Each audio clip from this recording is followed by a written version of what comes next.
Língua portuguesa. Leitura. Livro C.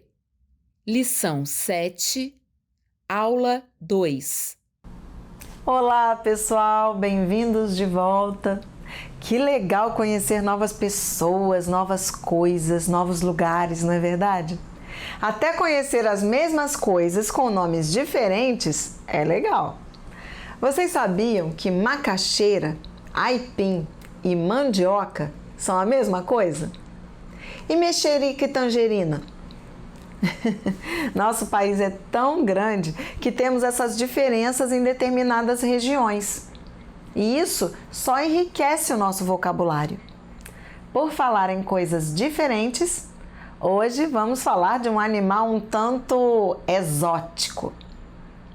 Vocês, no 4º ano, já conhecem muitas coisas e muitos animais, mas tenho certeza de que não conhecem esse. Ele não é tão famoso quanto cachorro, gato, tigre ou macaco, mas tenho outra certeza de que vocês vão adorar conhecê-lo. Será que ele é grande ou pequeno? Dócil ou feroz? Selvagem ou de estimação? Do que será que ele se alimenta? Ah, já estou super curiosa. Vamos descobrir? Correção do dever de casa. Então, conseguiram descobrir sobre qual animal vamos falar hoje? Sim, sobre um mangusto. Vejam a imagem dele. Vejam como é a aparência dele. O que vocês destacam nele? Sim, ele é pequeno, de cor acastanhada, meio marrom.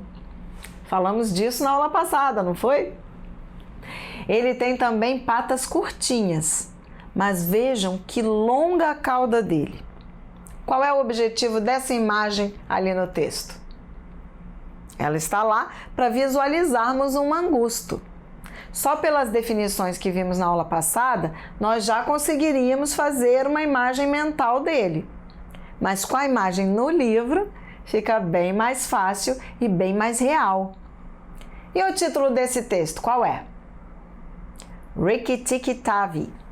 Mas o que significa esse nome? Rikki-tikki-tavi é o nome de um pequeno mangusto que enfrenta corajosamente um casal de cobras num jardim da Índia tropical. O livro sobre essa história tem o mesmo nome do mangusto, Rikki-tikki-tavi. É um livro de Rudyard Kipling, um autor e poeta britânico que viveu entre os anos de 1865 e 1936. Reparem que a maioria dessas informações podem ser vistas lá nas referências ao final do texto. Kipling, Rudyard, Rikki-tikki-tavi, in Bloom Harold. Contos e poemas para crianças extremamente inteligentes de todas as idades. Rio de Janeiro, Objetiva, 2003, volume 2. Viram só? Ali temos o nome do autor e o nome do livro. Mas também podemos encontrar esse mesmo texto em outro livro. Qual? Contos e poemas para crianças extremamente inteligentes de todas as idades. Vocês observaram que interessante? Crianças de todas as idades. O que o autor quer dizer com isso? Ele quer dizer que o livro é para pessoas de qualquer idade, mas só para pessoas que pensem como crianças, que tenham curiosidade, imaginação, como vocês. Agora vamos ver o texto? E como esse nosso texto está dividido? Isso, em parágrafos. Bem diferente dos últimos que lemos, não é verdade? E quantos parágrafos tem nesse texto? Vamos contar? 1, 2, 3, 4, 5, 6, 7, 8, 9. Nosso texto tem 9 parágrafos. Vamos então ver o que esses 9 parágrafos nos contam sobre o tal mangusto Rikki-tikki-tavi? Vou ler o texto e parar de vez em quando para conversarmos sobre ele, tudo bem? Vamos lá. A coisa mais difícil do mundo é assustar um mangusto, porque ele é curioso do nariz à cauda. O lema de toda a família dos mangustos é Corra e descubra. Qual é o lema das famílias de mangustos? Corra e descubra! Isso mesmo. E o que o mangusto vai descobrir? Vamos conferir? E Rikki-Tikki era um mangusto autêntico. Olhou para o algodão cru, concluiu que não era bom de comer, correu pela mesa inteira, sentou, endireitou os pelos, coçou-se e pulou no ombro do menino. Não tenha medo, Ted, disse o pai. É o jeito dele de fazer amigos. Ai, ele está fazendo cócegas embaixo do meu queixo, disse Ted. Rikki-Tikki olhou entre a gola e o pescoço do menino, farejou a orelha dele e foi ao chão, onde ficou esfregando o nariz. Santo Deus! Exclamou a mãe de Ted.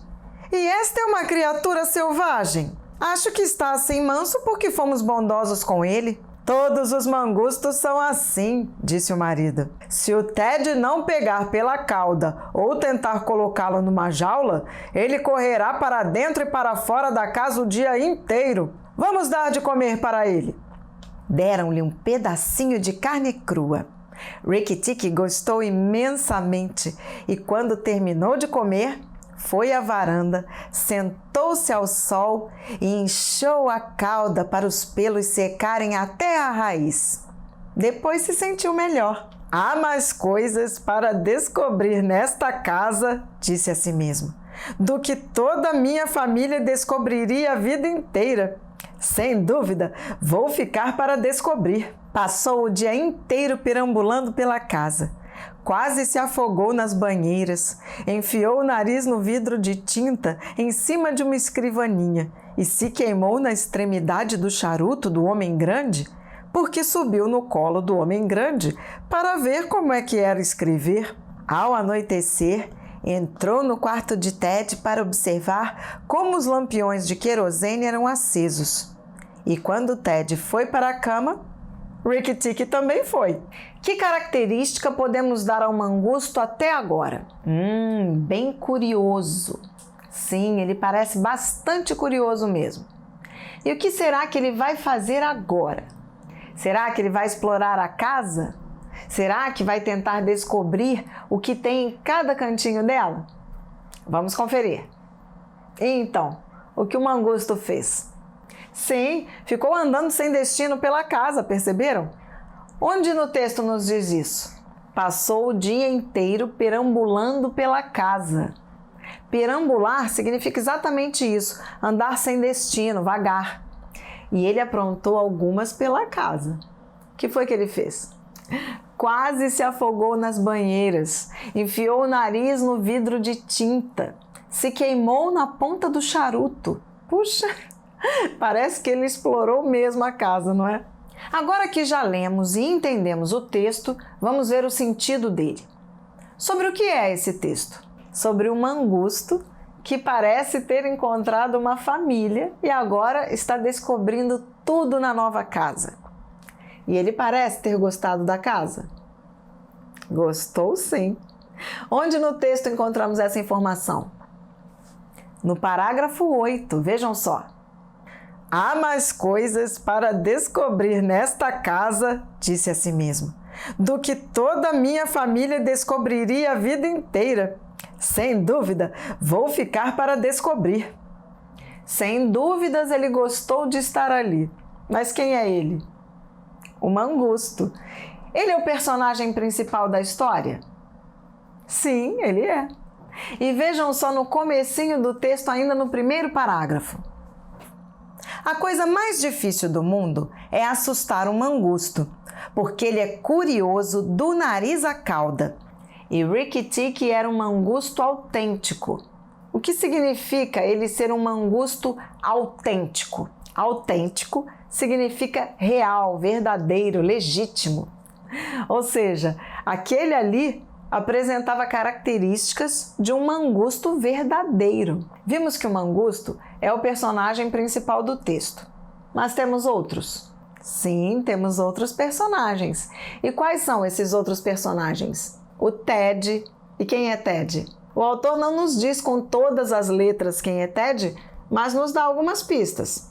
E como bons detetives que somos, vamos descobrir quem é Ted. Temos no texto uma família, certo? Quem são os membros dessa família? O Ted, seu pai e sua mãe. Perceberam como o pai se dirige ao Ted? Não tenha medo, Ted, disse o pai. É o jeito dele de fazer amigos. O pai parece estar encorajando o Ted a não se assustar com o novo bichinho, não é? O que podemos concluir sobre Ted, então? Sim, ele deve ser uma criança. E quem é o mangusto ali na história? É o novo animalzinho de estimação. Eles estão se conhecendo. Tanto a família está se conectando com o bichinho, quanto o mangusto está se ambientando na casa nova. E qual é o papel do pai de Ted nessa ambientação? Ele está acalmando a todos. Já vimos que ele acalma o filho e o ajuda a aceitar os hábitos do bichinho. Mas o pai também acalma a mãe? Sim. Onde podemos encontrar essa informação no texto? Depois de a mãe de Ted ficar abismada com as atitudes do bichinho, o pai comenta: "Todos os mangustos são assim", disse o marido. "Se o Ted não pegar pela cauda ou tentar colocá-lo numa jaula, ele correrá para dentro e para fora da casa o dia inteiro. Vamos dar de comer para ele." Vejam que o pai também tranquiliza a mãe, dizendo que as atitudes do animal são normais. Então vocês acham que o pai é importante na história? É sim. Se não fosse ele, estariam mãe e filho sem saber o que fazer com o novo bichinho de estimação. Vamos agora ativar nosso faro de detetives ainda mais e procurar alguns detalhes mais relevantes no texto. Esses detalhes deixam a história ainda mais interessante. Vamos lá. Vamos ver quem consegue achar mais rápido no texto os detalhes que vou pedir. Preparados? Vocês precisam encontrar duas coisas que Ted sentiu. Vou dar 10 segundos.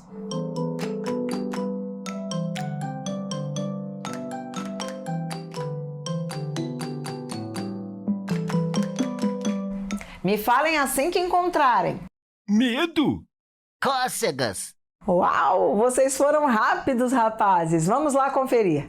Alfa, por que você acha que Ted sentiu medo? Porque o pai dele fala: "Não tenha medo, Ted." Isso mesmo. E Beto, por que você disse que ele sentiu cócegas? Porque ele falou ali no primeiro, segundo, no terceiro parágrafo. Ai, ele está fazendo cócegas embaixo do meu queixo. Aqueles pelinhos devem mesmo fazer cócegas no nosso pescoço. Certo, vamos ao segundo desafio. Prontos? Vocês precisam encontrar no texto o que a mãe de Ted pensou sobre o mangusto. 10 segundos de novo. Valendo!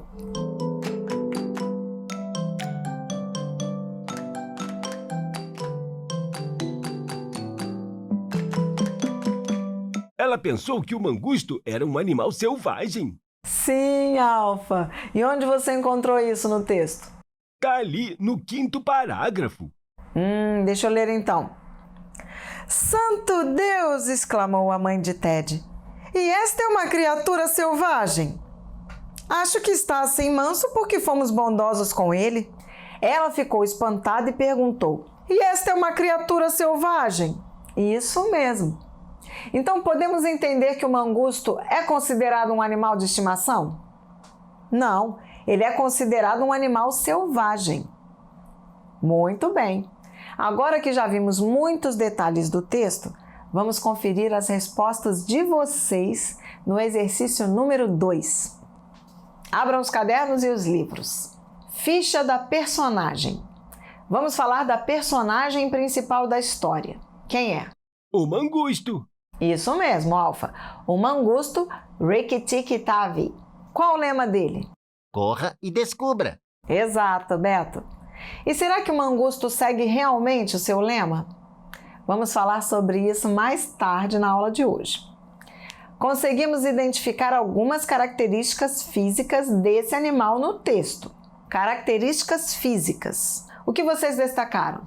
Ele é pequeno, tem pelos e rabo grande. Como sabe que ele é pequeno, Alfa? Ele andou pelo pescoço do menino. Isso mesmo, e no colo do pai, lembram? Por isso a gente pode entender que ele é pequeno mesmo. Falamos das características físicas dele, aquelas que podemos ver. Personalidade. Beto, o que podemos dizer da personalidade do mangusto? Ele é curioso e valente. Eu consigo entender claramente por que você diz que ele é curioso. Mas por que você diz que ele é valente? Por que você deu essa característica para ele? Ele é pequeno. Mal chegou na casa, já foi pulando em todo mundo e correndo para todo lugar.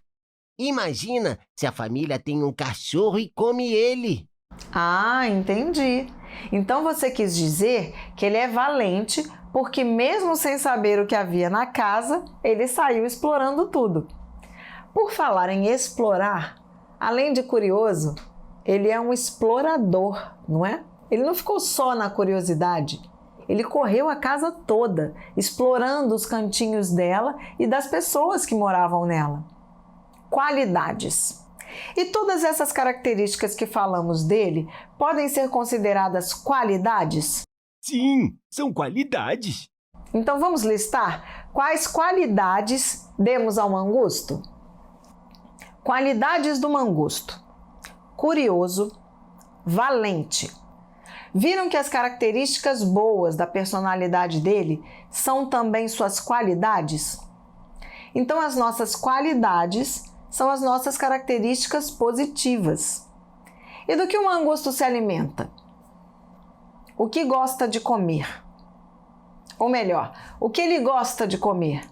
Carne crua. Exatamente, Beto. Parece que ele não tinha comido carne crua antes, mas aparentemente gostou do sabor que sentiu na boca. Leitura. Durante a correção do dever de casa, já vimos algumas características do mangusto, do Ted, do pai e da mãe. Vamos falar agora um pouco sobre os lugares que aparecem no texto. O mangusto quer explorar o novo ambiente em que ele está. O texto apresenta vários lugares por onde ele passou. Vamos procurar no texto todas as palavras que indicam lugar. Vou fazer um quadro com as informações que vocês forem falando.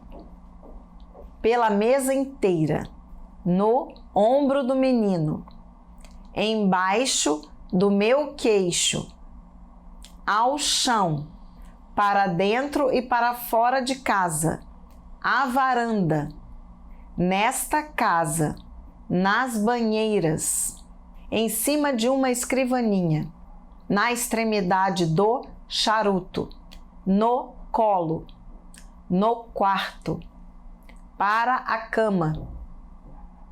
Excelente, turma! Agora vamos relacionar quais ações o Rikki-Tikki-Tavi fez em cada um desses lugares. Vou colocar uma nova coluna aqui na nossa tabela. Correu pela mesa inteira. Pulou no ombro do menino. Fez cócegas embaixo do meu queixo. Foi ao chão. Correrá para dentro e para fora de casa. Foi à varanda. Descobrir nesta casa. Se afogou nas banheiras. Enfiou em cima de uma escrivaninha. Se queimou na extremidade do charuto. Subiu no colo. Entrou no quarto. Foi para a cama. O que o mangusto fez pela mesa inteira? Ele correu. Vejam lá então, correu pela mesa inteira. E no ombro do menino? O que ele fez lá? Subiu? Não, ele pulou. Pulou no ombro do menino. O próximo lugar é embaixo do queixo. Esse queixo é de quem? Do Ted. E o que o mangusto estava fazendo embaixo do queixo do Ted? Ele fez cócegas. E ao chão? O que ele fez lá? Ele foi ao chão. O que isso significa? Ele caiu no chão. Isso mesmo. E o que ele fará dentro e fora da casa? Se ninguém fizer nada de mal com ele, ele vai correr. Correr para dentro e para fora de casa. O que aconteceu na extremidade do charuto? Na pontinha dele? O bichinho se queimou. E no final da história, o que ele fez na cama? Ele foi para a cama. Mas quem é esse ele? É o mangusto? Não, é o Ted. Vejam só no finalzinho do texto. Ao anoitecer, entrou no quarto de Ted para observar como os lampiões de querosene eram acesos. E, quando Ted foi para a cama, Rikki-Tikki também foi. O mangusto também foi para a cama, mas a pessoa da frase foi para a cama é o menino Ted. Agora observem isso. Temos aqui 5 frases das que usamos para descrever os locais. Correu pela mesa inteira. Pulou no ombro do menino. Fez cócegas embaixo do meu queixo. Foi à varanda. Entrou no quarto. Se trocarmos as palavras sublinhadas por outras, o sentido das frases continua o mesmo? Vamos fazer um teste. Correu na mesa. Correu em cima da mesa. Correu embaixo da mesa. Observem essas frases. Vocês acham que elas são iguais? Não são, não é mesmo? Qual é a diferença? Uma é menos exata que as outras mesmo, menos precisa. E qual é a menos precisa? Correu na mesa. Percebem que nas outras frases sabemos exatamente para qual ponto da mesa o mangusto correu? Como estamos tratando de textos de descrição, quanto mais detalhes, quanto mais precisão, melhor. Numa descrição de um ambiente, como aconteceu aqui, é muito importante saber exatamente onde a ação aconteceu. E como conseguimos dar essa precisão, esses detalhes sobre o lugar onde algo aconteceu? Usando as palavras e expressões que vimos nas frases. De quais dessas expressões vocês se lembram? Em cima, embaixo, para dentro, para fora, etc. Muito bem. Sabem uma coisa que me deixou curiosa sobre o texto? O lema dos mangustos. Vamos relembrar qual é o lema da família de mangustos? Quem se lembra qual é? Corra e descubra! E de acordo com o texto, o mangusto Rikki-Tikki-Tavi segue o lema dos mangustos? Vamos ver o que o texto nos mostra sobre alguns pontos para conseguirmos responder a essa questão. Vamos ver quem encontra essas informações primeiro. Vocês precisam procurar no texto onde Rikki-Tikki-Tavi correu. Quando encontrarem, me falem que eu vou anotar aqui no quadro. Correu pela mesa inteira, pelo pescoço do menino, correu até a varanda, pela casa, pelas banheiras, pela escrivaninha, no colo do homem grande. Vejam então, um dos lemas dos mangustos é corra. E aí, será que esse mangusto correu? Parece que sim, não é? Ele correu pela casa toda. E o segundo lema dos mangustos, qual era mesmo? Isso, descubra! O lema completo é corra e descubra. Correr, nós já vimos que ele correu. E descobrir? Será que ele descobriu algo? O quê? Consegue encontrar essa informação no texto? Vou anotar aqui. Ele descobriu que algodão não era bom de comer. Descobriu que carne crua era muito bom. Descobriu que sentar-se ao sol e secar a cauda fazia-o se sentir melhor. Descobriu cada cantinho da casa, banheiras, escrivaninha, quarto.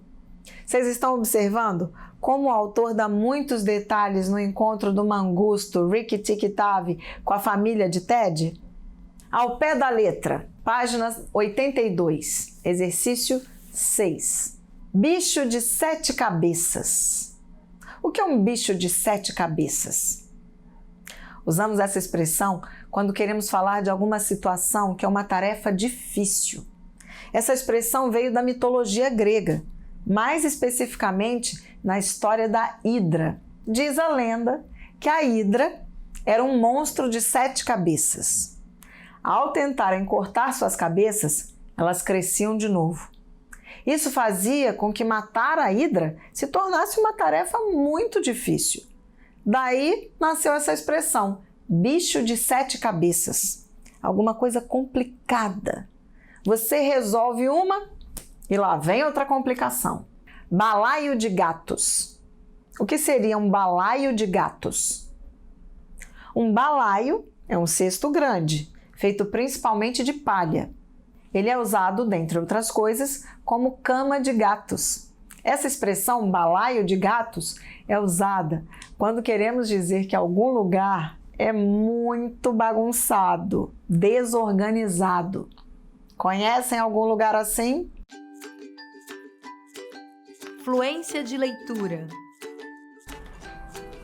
Eu trouxe algumas frases pequenas e muito legais para nós lermos. Como estamos falando sobre animais, eu escolhi uma atividade com animais para fazermos hoje.